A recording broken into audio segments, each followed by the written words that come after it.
श्रुतिस्मृतिपुराणानामालयं करुणालयं भगवत्पादशङ्करं लोकज्ञानकोटिपीठप्रभवः श्रीचन्द्रशेखरयतीन्द्राः सर्वमितभक्तं चरणाम्याः श्रीशिवाजगुरवे नमः। श्रीसद्गुरुशरणं मम श्रीचन्द्रशेखरेन्द्र सरस्वतीयतिः शरणं मम। अस्मन्मातापितृ चरणारविन्दाभ्यां नमः। श्रीपरदेवतायै नमः। मेधावाणी भारती त्वं विद्या माता सरस्वती ब्राह्मी माया वर्णमयी पराद्या कृतिरव्यया विकल्पा निर्विकल्पा जा कलानादमयी क्रिया कालशक्तिः सर्वरूपा शिवा श्रुतिः अनुत्तरा अनुत्तमा रक्षास्मान् त्वं महादेवी सर्वलोकमहेश्वरी पतितान् त्वच्चरणयोः रक्षदेवी नमोस्तुते। वेद वेदार्थ वेदांत तत्त्वज्ञं बुधवन्दितं वन्दे जनार्दनानंद सरस्वतीं तपोनिधिं।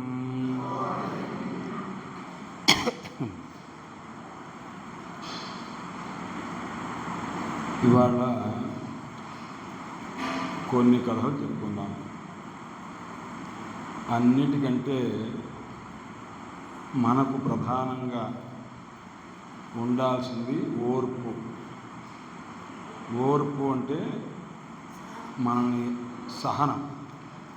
మనం ఎవరన్నా ఏదైనా కోపంగా మాట్లాడినా దాన్ని మనం జాగ్రత్తగా ఓపిక పట్టి ఎందుకన్నారు, మనం ఏం తప్పు చేశాము ఆలోచించుకొని మళ్ళీ ఆ తప్పు చేయకుండా ఉండాలి. ఎందుకంటే అవతల వాళ్ళ కోపం వస్తే మనం ఇంకా కోపం తెప్పిస్తే అది మనకే నష్టం. ఒకప్పుడు శ్రీకృష్ణ పరమాత్మ బలరాముల వారు సాత్యకి అని, సాత్యకి అంటే ఆయన కృష్ణ పరమాత్మకు బంధువు, ముగ్గురున్నారు. ఎవరు? బలరాముల వారు, కృష్ణ పరమాత్మ, మూడో వ్యక్తి సాత్యకి. ఈ ముగ్గురు కలిసి ఒక సమయంలో ఒక వేటాడటానికి ఒక విహారంగా వెళ్ళారు. ముగ్గురు కలిసి గుర్రాల మీద వెళ్ళారు. వెళ్ళిన తర్వాత కొంత దూరం అయిన తర్వాత బాగా పెద్ద వర్షం వచ్చింది. ఆ వర్షం అంతా ప్రవాహంలాగా మొత్తం నేల మీద అసలు నీడు తప్ప ఇంకేం కనిపించట్లేదు. ఆ సమయంలో వాళ్ళు ముగ్గురు ఏం చేశారంటే ఒక పెద్ద చెట్టు, ఆ చెట్టు దగ్గర ఈ గుర్రాలని పైన కట్టేసి, పైకి కొద్దిగా మునిగిపోకుండా కట్టేసి వీళ్ళు కాస్త ఆ చెట్టు నీడన కొద్దిగా ఎత్తుగా అక్కడ కూర్చొని ఉన్నారు. కూర్చొని ఉంటే అందులోపల ఆ చెట్టు దగ్గర పెద్ద రాక్షసి ఉంది. ఆ రాక్షసి ఏం చేసిందంటే గట్టిగా అరుస్తూ మిమ్మల్ని తినేస్తాను, మిమ్మల్ని చంపేస్తాను అని చాలా గట్టిగా మాట్లాడారు. వాళ్ళు ఊరుకున్నారు కొద్దిసేపు. ఎందుకు ఇలా అనవసరంగా అరుస్తుంది అని దాన్ని పట్టించుకోవాలి. అయినా కానీ అది బాగా కోపం వచ్చేట్టుగా బాగా తిడుతున్నది. తిడుతుంటే సాత్యకి కోపం వచ్చి నేను దాని సంగతి చూస్తానని చెప్పి అక్కడికి వెళ్ళారు. వెళ్ళి ఆ రాక్షసుడితో బ్రహ్మాండంగా పోట్లాడారు. అది కొట్టడానికి రావట్లా, బాగా తిడుతుంది. తిడుతుంటే ఈయనకు కూడా కోపం వచ్చి తిట్టడం మొదలుపెట్టారు. తిడుతుంటే అది ఇంకా పెరుగుతుంది, ఇంకా అది కాస్త దాని శరీరం పెరిగిపోతుంది. బాగా బలమైపోతుంది అన్నమాట. బలమైపోతుంటే దాంతో పోట్లాడలేక సాత్యకి వెనక్కి వచ్చేసాడు. వెనక్కి వస్తే ఏమయ్యా సాత్యకి వెనక్కి వచ్చేసేవాడు. అది ఏమో మొత్తం పెరిగిపోతుంది, దాని శరీరం అంతా పెరిగిపోతుంది, దాన్ని తట్టుకోలేకపోతున్నాను, అందుకోసం వెనక్కి వచ్చాను, నా వల్ల కాదు. ఇప్పుడు బలరాముల వారు వెళ్ళారు. బలరాముల వారు కూడా అది యుద్ధానికి వస్తుంది. ఇప్పుడు బలరాముల వారి మీద యుద్ధానికి వస్తుంటే ఆయనకు కూడా కోపం వచ్చి దాంతో యుద్ధం చేసి చాలా చేశారు. బలరాముల వారు కూడా యుద్ధం చేయలేక కొంతసేపు అయిన తర్వాత అది బాగా పెరిగిపోతుంది అన్నమాట. పెరిగిపోవడం అంటే దాని శరీరం పెరిగిపోతుంది. ఆ పెరిగిపోతుంటే ఇంకా ఏమీ చేయలేక బలరాముల వారు కొద్దిసేపు అయిన తర్వాత ఆ రాత్రంతా పోట్లాడి ఓపిక లేక వెనక్కి వచ్చేసారు. ఈ తర్వాత కృష్ణ పరమాత్మని నిద్రపోతుంటే ఆయన లేపారు. ఏమయ్యా, నేను ఇంతకుముందు కొద్దిసేపు సాక్షికి నిద్ర ఉన్నప్పుడు నువ్వు నిద్రపోయాము, సాక్షికి వెళ్ళాడు, ఆ రాక్షసులతో పోట్లాడాడు, చేయలేక వెనక్కి వచ్చేసాడు, నన్ను నిద్ర లేపాడు, నేను వెళ్ళాను, నేను కూడా అతనితో యుద్ధం చేయలేక వెనక్కి వచ్చేసాను. ఇప్పుడు నీ వంతు. రాత్రిపూట 3 వాటాలు వేసుకున్నారన్నమాట. మొదట ఎవరు మేలుకోవాలి? సాక్షికి, 2 బలరాముల వారు, 3 కృష్ణ పరమాత్మ. ఇప్పుడు నీ వంతు వచ్చింది, నువ్వు వెళ్ళు, మేము పడుకుంటామన్నారు. సరే అని పడుకున్నారు. వీళ్ళిద్దరు పడుకున్నారు. ఎవరు వెళ్ళారు? ఇప్పుడు కృష్ణ పరమాత్మ వెళ్ళారు. వెళ్ళేసరికి ఆ రాక్షసుడు కృష్ణ పరమాత్మ చూడంగానే గట్టిగా తిట్టడం, నేను చంపేస్తాను, మింగేస్తానని అంటాం. కృష్ణ పరమాత్మ నవ్వుతూ ఉన్నారు. నవ్వుతూ ఉంటే ఆ రాక్షసుడు పెరగట్లేదు, అలాగే ఉన్నారు. ఇంకా కొద్దిసేపు అయిన తర్వాత కొట్టడానికి వచ్చారు. అయినా సరే, నువ్వు బలివాడివే, చాలా మంచివాడివి, నువ్వు చాలా ఎవరిని ఏం చెయ్యవు అని ఇలా నెమ్మది మాట్లాడుతున్నారు కృష్ణ పరమాత్మ. మాట్లాడుతుంటే ఆ రాక్షసుడు కాస్త తగ్గిపోతూ ఉన్నాడు అన్నమాట. తగ్గిపోయి ఏమీ చేయలేకపోయాడు చివరికి. అలా అయిన తర్వాత బలరాముల వారు సాక్షికి పొద్దునేసరికి లేచారు. లేచిన తర్వాత ఏమైంది, అతనితో యుద్ధం చేశావా అన్నాడు. యుద్ధం చేసే అవకాశమే నాకు లేదు, నేను మామూలుగా నవ్వుతూ మాట్లాడాను, వాడు ఏం చేయలేక వెళ్ళిపోయాడు అని చెప్పి అన్నమాట.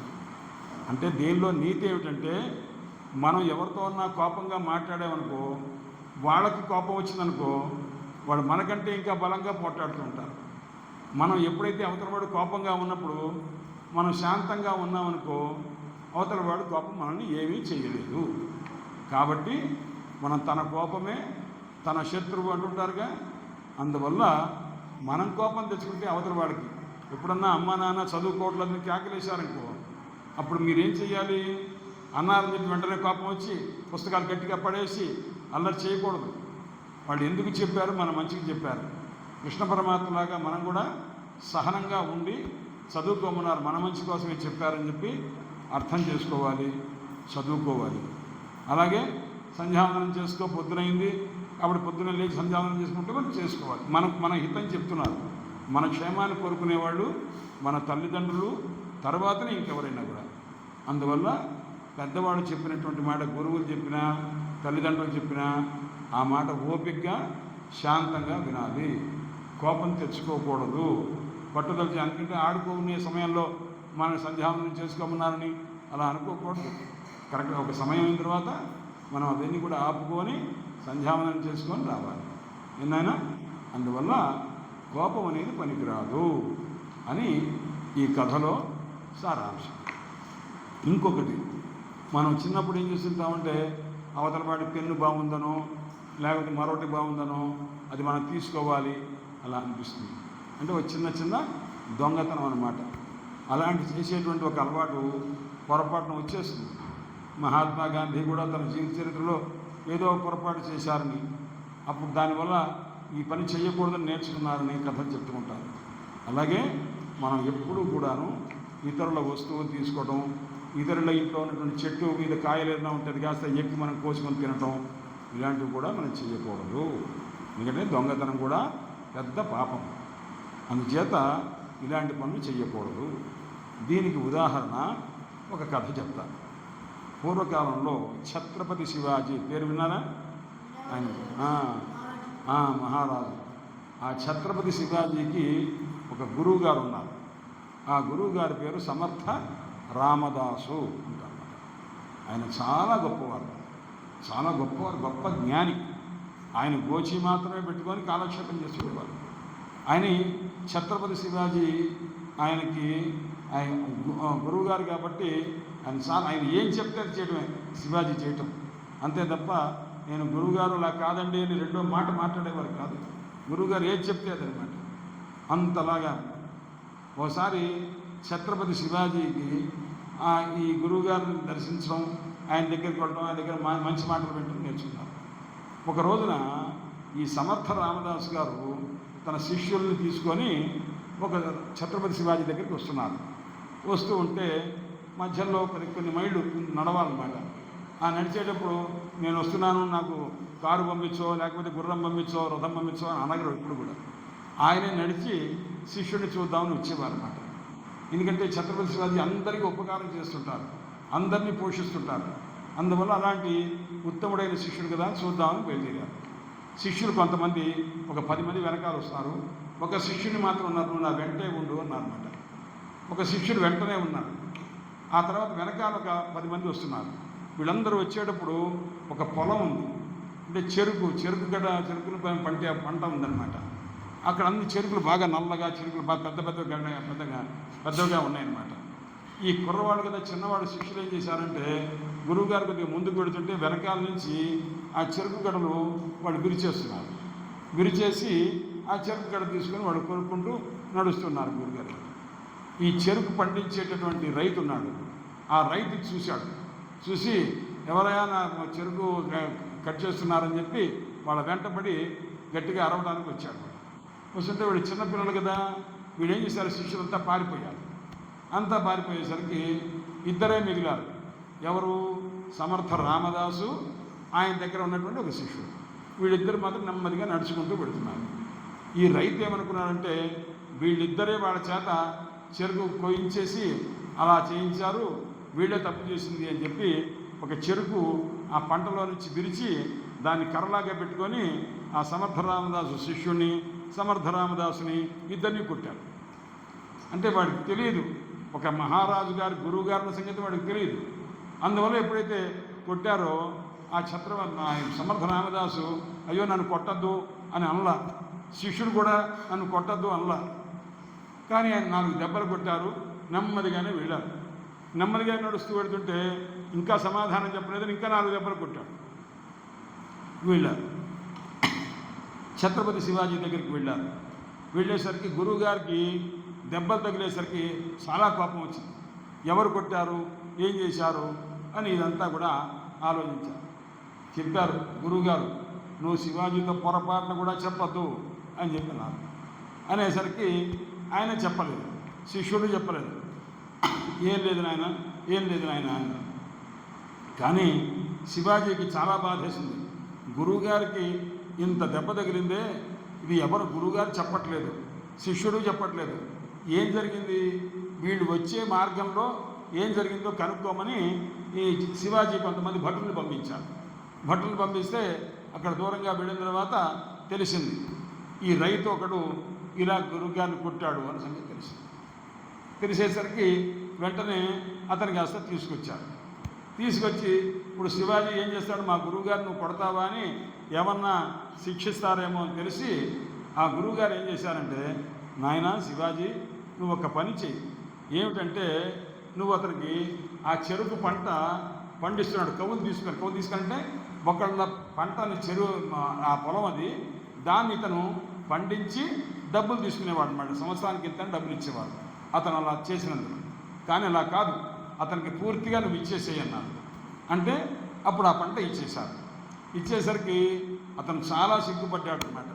ఎందుకంటే శిష్యులు చేసిన తప్పు వాడు ఏం చేశారు, గురువుగారికి తెలియకుండా వెనకాల నుంచి ఆ చెరుకు గడలు కోసినందుకు అది దొంగతనం. అందువల్ల అలాంటి పిచ్చి పనులు చేయకూడదని శిష్యులకి తెలియజేయడం కోసం అది మొత్తం వారికి ఇచ్చేశారన్నమాట. ఆ రకంగా అంటే అది మొదలు ఆ సమర్థ రామదాసు గారి దగ్గర శిష్యులు ఎవ్వరు కూడా జన్మలో ఒకళ్ళ వస్తువు తీసుకోలేని అన్నమాట. అంటే ఒక గురువుగారు ఒక మంచి నడవడిక నేర్పితే అది జీవితాంతం కూడా అది గుర్తుపెట్టుకొని ఉన్నారు. సమర్థ రామదాసు గారు ఎంత గొప్పవారంటే ఆయన శిష్యుణ్ణి టెస్ట్ చేసేవారు. అంటే ఎలాంటి వాడు ఏమిటి అని చూడాలి. ఒకరోజు సమర్థ రామదాస్ గారికి బాగా కడుపు నొప్పి వచ్చింది. కడుపు నొప్పి వస్తే ఆ కడుపు నొప్పి మందు ఇవ్వడానికి ఎవరికి చేత కాలేదు. ఎవరు ఇచ్చినా సరే ఒక గుహలో కూర్చొని అబ్బా అబ్బా అబ్బా అని ఏడుస్తుండేవారు. ఏడుస్తుంటే అప్పుడు రామదాసు గారికి కడుపు నొప్పి వచ్చిందని తెలిసి ఛత్రపతి శివాజీ వైద్యుల్ని పంపించారు. ఆ వైద్యులు ఏదో మంది ఇచ్చారు. ఇస్తే తగ్గలేదు. 2-3 రోజులు అంత బాధపడ్డారు.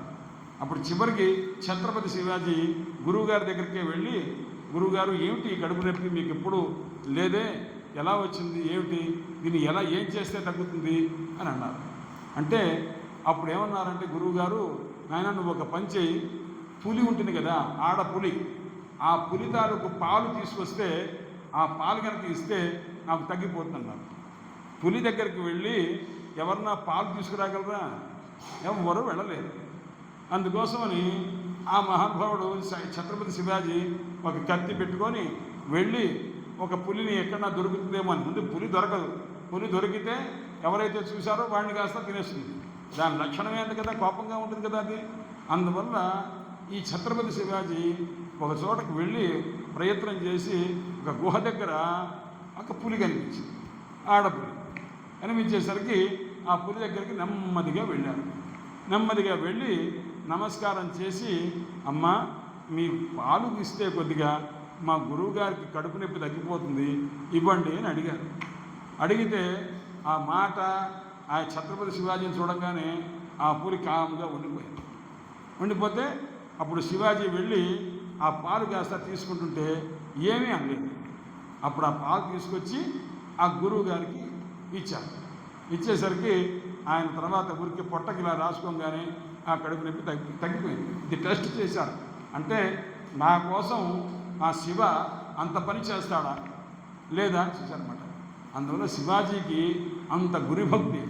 ఆ గురుభక్తిని బట్టి ఆ సమర్థ రామదాస్కి ఆ ఛత్రపతి శివాజీ అంటే ప్రాణం అన్నమాట. ఆయన ఎప్పుడు శివాజీ అని పిలవల. శివాజీ అంటే గురువుగారు అని, ఆయన గారు అని చెప్పినట్టు అనమాట. శివ శివ శివ అని ఆయన పిలిచేవారు అనమాట.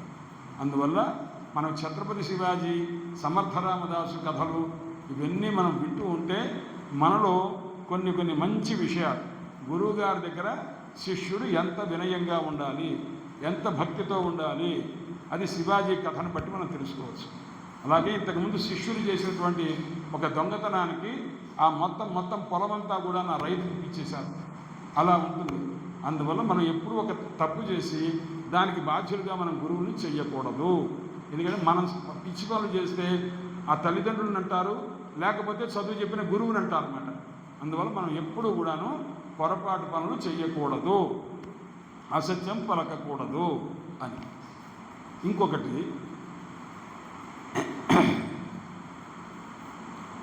సహనము అనేది మనం చెప్పుకున్నాం. సహనం తర్వాత మనం దానగుణం.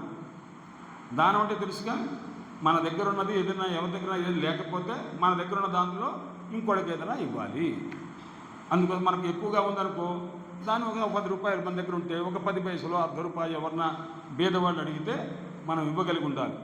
అలాగే మనకంటే చదువు తక్కువ వాళ్ళు ఉంటారనుకో, ఆ చదువు తక్కువ వాళ్ళు ఉంటే వాళ్ళ దగ్గర కూడా కూర్చోబెట్టి వాళ్ళకి మనం పాఠం చెప్పి, లెసన్స్ చెప్పి, ఇలా చదువుకో, ఇలా చదివితే మంచి మార్కులు వస్తాయి, నేను ఇలా చదివానని మన దగ్గర చదువు కూడా దానం చేయాలి.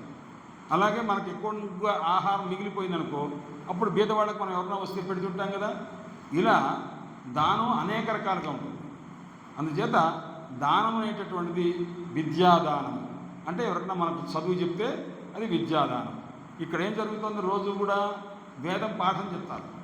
ఇలా ఇక్కడ ఏ దానం చేస్తున్నారు గురువులు? విద్యను దానం చేస్తున్నారు. అలాగే కొన్ని చోట్ల సత్రాలు ఉంటాయి. ఇక్కడ బీదవాళ్ళు ఎవరన్నా వస్తే, ఇక్కడ ఎవరన్నా వచ్చినా కానీ వాళ్ళకి అన్నం పెడుతుంటారు. అది అన్న సత్రం అంటుంటారు అన్నమాట. అంటే అన్నం పెట్టడం ద్వారా అక్కడ అందరినీ ఆదరిస్తూ ఉంటారు. అది అన్నదానం. అన్నదానం గొప్పదా, విద్యాదానం గొప్పదా అంటే విద్యాదానం చాలా గొప్పది అని చెప్పి అంటారు. అన్నం ఏ పూట మనం తిన్నామనుకో 4 గంటల పంగానే అరిగిపోతుంది కదా. అలా విద్య చదువుకున్నామనుకో ఒక 5 సంవత్సరాలు 6 సంవత్సరాలు, ఈ విద్య నీ జీవితకాలం ఉంటుంది మర్చిపోకుండా ఉంటే. అందువల్ల విద్యాదానం గొప్పది అని చెప్తుంటారు. అన్ని దానాల్లో కల్లా గొప్ప దానం విద్యాదానము. కానీ దానం చేసిన వాళ్ళలో అందరికంటే గొప్ప ఎవరు అని ఆలోచించారు. దానంలో చేసేవాడు కర్ణుడు చాలా గొప్పవాడు అంటారు.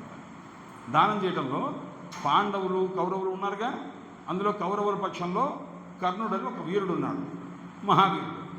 అంటే వీడు పాండవుల్లో అందరికంటే ముందు పుట్టాడని కూడా కథ అన్నమాట. అయినా కానీ కౌరవుల పక్షంలోనే ఉన్నాడు. అతనికి దానం చేయటం బాగా చేత. ఆయన జన్మసిద్ధంగానే, అంటే పుట్టుకతోనే ఆ దానం చేసే లక్షణం.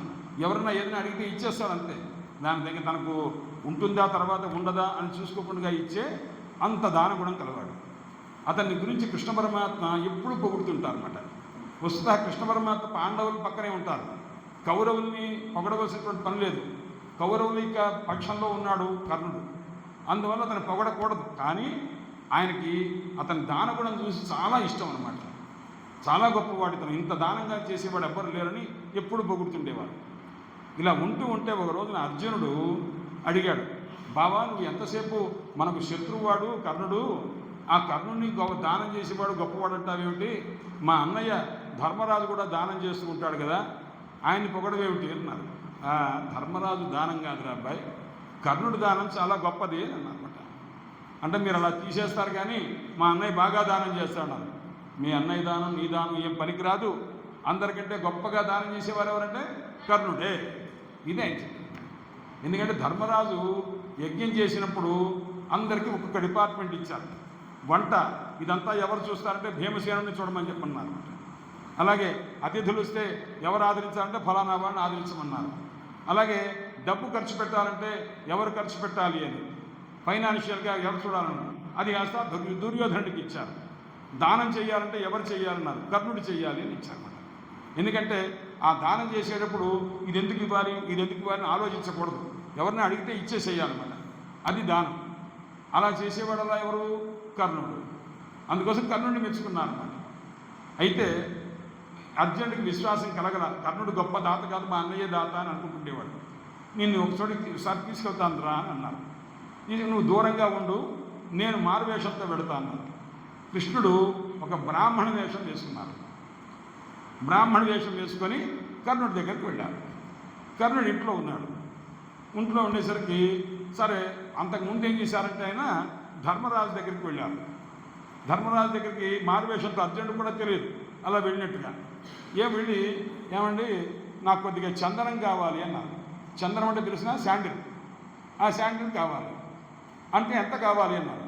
అంటే నాకు చాలా కావాలండి, ఒక బండి నిండా కావాలండి అన్నారు.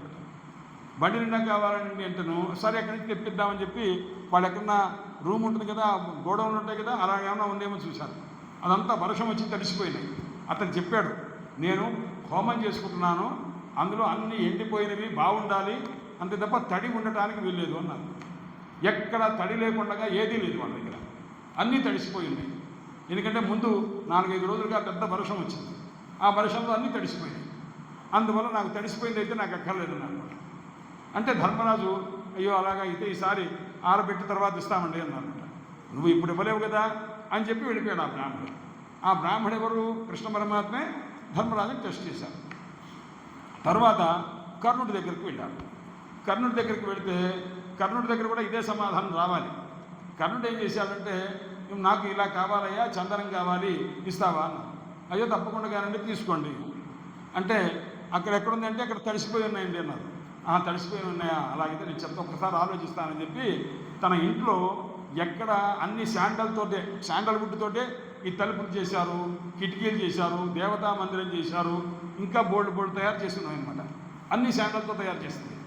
అప్పుడు చూశాడు ఇవన్నీ బాగున్నాయి కదా అని చెప్పి వెంటనే కత్తి తీసుకొని పెద్ద గుణపం తీసుకొని తలుపులు కొట్టేసి అన్ని ముక్కలు చేసి అవి ఎండిపోయి ఉన్నాయి కదా, అవే తడిసిపోవు కదా, ఇంట్లో తలుపులు తడిసిపోవు కదా, ఆ కిటికీలకు ఉన్నటువంటి తలుపులు అన్నీ పగలగొట్టేసి అన్ని పెద్ద కట్ట చేసి ఆయనకు ఒక పెద్ద బండి నిండా తయారు చేసి పంపించేశాడు. ఇలా ధర్మరాజు ఇంట్లో కూడా ఇలాగే ఉన్నాయి, తలుపులు ఉన్నవి, కిటికీలు ఉన్నవి, అవి శాండల్తో చేసినవే. ఆయన ఇచ్చాడా? ఇవ్వలేదు. ఎందుకు ఇవ్వలేదంటే ఆయనకి ఆ థాట్ లేదు, ఆ ఆలోచన లేదు. దానం చేసేవాడికి మనం ఎలా దానం చేయాలి, ఇంకా ఏమిస్తే బాగుంటుందని ఆలోచన ఉంటుందన్నమాట. అలా నిరంతరం ఎల్లప్పుడూ దానం చేసే లక్షణం ఉంది ఎవరికి? కర్ణుడికి అనమాట. ఎప్పుడు దానం చేసే లక్షణం ధర్మరాజుకి లేదు. అందువల్ల కర్ణుడితో సాటి ధర్మరాజు కానే కాడు. అందువల్ల దానం చేసేవాళ్ళు గొప్ప ఎవరై అంటే కర్ణుడే గొప్ప అని చెప్పారు. ఇలా చెప్తే అర్జునుడు సరే అని ఒప్పుకున్నాడు. తర్వాత కొంతకాలం అయిపోయింది. తర్వాత పాండవులకి కౌరవులకి పెద్ద యుద్ధం జరిగింది. యుద్ధం జరిగిన తర్వాత ఆ యుద్ధంలో అర్జునుడి చేతిలో కర్ణుడు చనిపోయాడు. ఆ రోజు యుద్ధంలో పడిపోయాడు. యుద్ధంలో ఎలా పడిపోయాడంటే ఆ స్పృహ లేకుండా పడిపోయాడు. ఇంకా చనిపోయాడని చెప్పి నిర్ణయానికి వచ్చేశారు. ఆ రోజు రాత్రి యుద్ధం అయిపోయింది. అర్జునుడు కాస్త తన శిబిరానికి వచ్చేసాడు. అంటే యుద్ధం చేసేటప్పుడు వేరే వేరే డెన్స్ ఉంటాయన్నమాట. ఆ డెన్లోకి వచ్చేసి ఆ కృష్ణ పరమాత్మ ఆయన కూర్చున్నారు. కృష్ణ పరమాత్మ చాలా బాధపడుతున్నారు. అయ్యో ఎంత పని అయిపోయిందయ్యా, మహానుభావుడు, లోకంలో దానం అనేది లేకుండా పోయింది, దానం చేసేవాళ్ళు లేనే లేరు, ప్రపంచంలో దానం చేసేవాళ్ళు లేనే లేరు అని బాధపడుతున్నారు కృష్ణ పరమాత్మ. వస్తుతః ఎనిమి, తనకు శత్రువు, అర్జునుడికి శత్రువు, తనకు శత్రువే. కాబట్టి అతను కర్ణుడు పోతే ఈయన సంతోషించాలి కృష్ణ పరమాత్మ, అర్జునుడు అందరూ. కానీ అర్జునుడు సంతోషపడుతున్నాడు, కానీ కృష్ణ పరమాత్మ చాలా బాధపడుతున్నారు. ఎందుకు బాధపడుతున్నారు? లోకంలో ఇంత దానం చేసే మహానుభావుడు కాస్త వెళ్ళిపోయాడే, లాభం లేదు అని చెప్పి చాలా బాధపడుతున్నారు. అడిగాడు, బాబా ఎందుకు ఇంత బాధపడుతున్నారు మీరు అన్న. అంటే లేదయ్యా, దానం చేసేవాడు లేరు, పోయారు నాయన. కాబట్టి దానం లేదయ్యా, దానం పోయిందయ్యా అంటే దానం చేసే గుణం కలిగిన వాడు ఎవరు లేరు. అంటే అదేంటి మా అన్నయ్య, మీ అన్నయ్య సంగతి కిందసారి చూశాంగా, ఏది ఆ చందన శాండల్ దగ్గర మనం చూశాంగా, అందువల్ల మీకు అసలు ఆలోచనలే లేవు, ఆ దానం పోయింది నేను. అంటే నీకు ఇంకో ఉదాహరణ కూడా చూపిస్తాను రా అని అన్నారు అర్జునుడికి. అని చెప్పి నువ్వు ఈసారి చెట్టు వెనకాల కూర్చో, నేను ఒక పని చేస్తానన్నా అని చెప్పి ఈసారి మళ్ళా ఒక బ్రాహ్మణ వేషం వేసుకొని కృష్ణ పరమాత్మ కర్ణుడి దగ్గరికి వెళ్ళాడు. యుద్ధంలో అతను ఎలా ఉన్నాడు, ఇంకో గంటలోనో అరగంటలోనో చనిపోయే స్టేజ్లో ఉన్నాడు అనమాట. ఎందుకంటే ఆ యుద్ధంలో అర్జునుడు కొట్టేయడం, దానిలో పడిపోవటం, ఆయన ఏమీ చేయలేకపోవటం, అలా పడిపోయినాడు అనమాట. ఇంకో అరగంటకు ఆయన చనిపోతాడు కరెక్ట్గా. ఆ సమయంలో ఒక బ్రాహ్మడిగా కృష్ణ పరమాత్మ వెళ్ళారు. అర్జునుడు చెట్టు నుంచి చూస్తున్నాడు అనమాట, వెనకాల నుంచి. వెళుతుంటే అక్కడ చూశారు, నాయన కర్ణ కర్ణ కర్ణ అని పిలుస్తున్నారు. అంటే అప్పుడు నెమ్మదిగా అతను ఇంకా చనిపోయే పరిస్థితిలో ఉన్నాడు. చాలా హీనస్వరంతో, అయ్యా ప్రభు నేను ఇక్కడే ఉన్నానండి అని ఆయన బాధపడుతూ మూలుగుతూ కర్ణుడు పలికాడు. పలికేసరికి అప్పుడు నాయన నువ్వు ఇక్కడ ఉన్నావా, నీకోసమే వచ్చాను అంటే చెప్పండి ఏం చేయమంటారు అని బలాత్కారంగా మాట్లాడాడు. ఎందుకంటే బాగా శక్తి తగ్గిపోయిన వాడు, రక్తం గారిపోతూ ఒకటి పడిపోయినాడు అనమాట. అనేసరికి ఏం లేదు, నీ దగ్గర కొద్దిగా బంగారం కావాలని ఆయన, నీ దగ్గర బంగారం దానం తీసుకోవాలని వచ్చాను అన్నారు. ఎవరు? కృష్ణ పరమాత్మ అన్నారన్నమాట. అనేసరికి ఇప్పుడు నా దగ్గర బంగారం లేదండి, మీరేం చేస్తారంటే మా ఇంటికి పెడతారా, మా ఆడవాళ్ళు నేను చెప్పానంటే మీకు ఎంత కావాలంటే అంత బంగారం ఇస్తున్నారు. నాకు ఇంత కొద్దిపాటి బంగారం చాలు, మీ దగ్గర చిన్న బంగారం తీసుకోవాలని నేను వచ్చా. ఈ బంగారానికి మళ్ళీ మీ ఆవిడ దగ్గరికి అంత దూరం వెళ్ళటం నా వల్ల కాదు నాయన, నువ్వు ఇస్తే ఇవ్వు, లేకపోతే ఇంకో రాజు దగ్గరికి ఇంకో చోటుకి వెళ్తాను, ఆ వెళ్ళటం నీ దగ్గరే తీసుకోకర్లేదు, ఇంకెక్కడికి వెళ్ళినా పర్వాలేదు అన్నారు. అలా కాదండి మీరు ఉండండి అని అన్నారు. ఒక్కసారి ఇట్లా ఒళ్ళంతా తడుపుకున్నాడు, ఎక్కడ ఉన్నాయేమో చేతికి కానీ ఇంక ఉంగరాలు ఉన్నాయేమో చూసా, ఏమీ లేదు.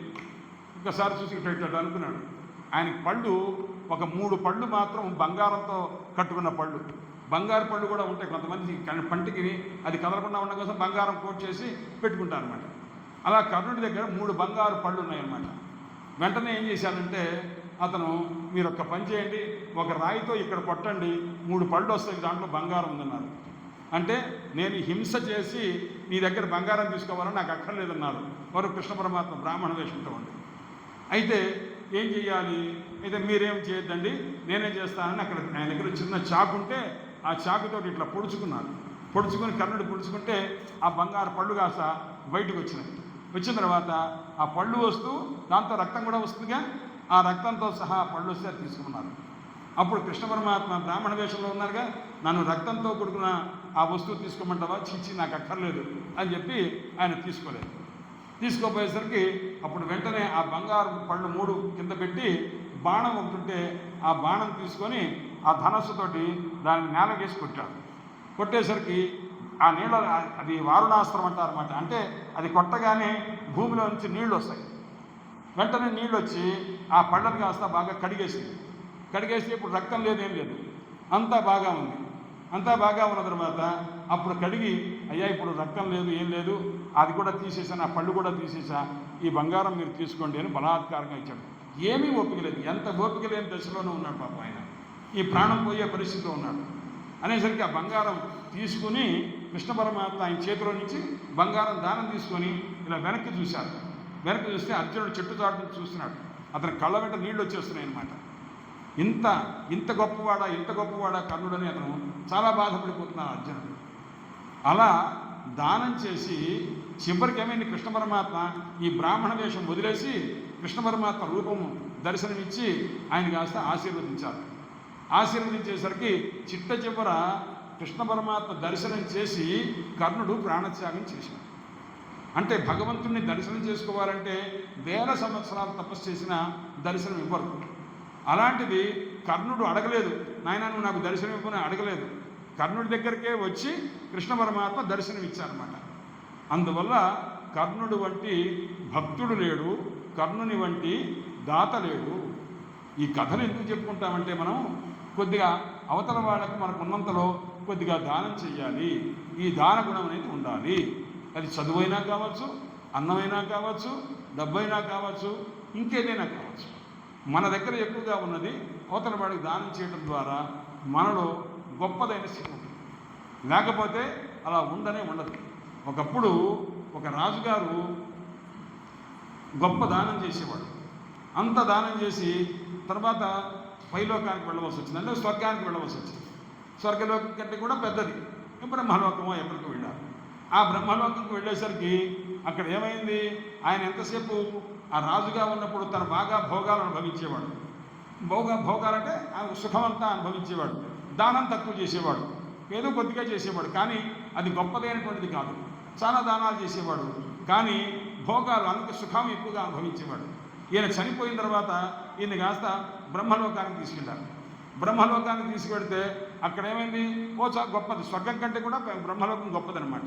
అక్కడికి వెళ్ళిన తర్వాత సుఖంగా ఉన్నారు, కానీ ఆకలి బాగా వేస్తుందన్నమాట. ఆకలి వేస్తుంటే నాకు అన్నం పెట్టండి అంటే అక్కడ అన్నం పెట్టరు. ఎందుకంటే నువ్వు తెచ్చుకోవాలి, అంటే నువ్వు అన్నం కూడా సంపాదించుకునేంత పుణ్యం నువ్వు చేసుకొని వస్తేనే నీకు ఇక్కడ అన్నం, లేకపోతే బ్రహ్మలోకంలో ఉండటమే నువ్వు. ఆకలి మాత్రం అది వేయకుండా చేయలేము, అది నువ్వు అనుభవించవలసిందే అని చెప్పన్నారు. అతను ఆకలి తట్టుకోలేకపోయాడు.